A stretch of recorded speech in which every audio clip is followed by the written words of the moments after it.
kababayan pumunta sa hospital. Kasi isang din po Presently umula. po, 10 deaths na po Na baha. aming Kung may sugat yung paa mo, pag bilangan ko, ayos. Since when ho yun? Bago magpasok ang Ay, Agosto? oo, yung nagbaha.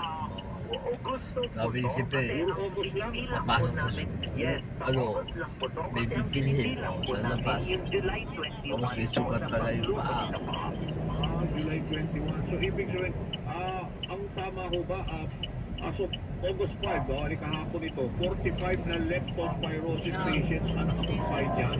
O, 5 na ba? 5 lang. Yes Dami po, na. pero Dami naman. as of August 6 po, 77 na po sila ngayon. Wow, dumami. And ilan mo ang minors dyan? No? Presently po yung minors namin, 22 po yung pediatric at 55 po yung adult.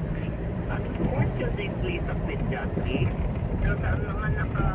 nakalipas na araw, meron po kaming isang 16-year-old na nagka-leptospirosis na nag-proceed po sa severe at namatay po siya.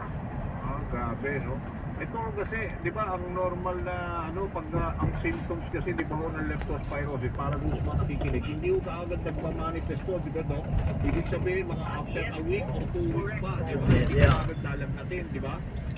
Yes po, Masarap yan. pero usually po ang leptospirosis Mangan. is yung parang common flu Mangan, din no? po siya. Pagkain. Kung nagdagan nyo pa na meron po Mangan kayong tayo. history sa paglutong sa baka. Ganda. Oh, Timor. Yun na nga eh. Tapos, meron kang exposed na open wound, di ba? Yung may sugat Correct ka, po.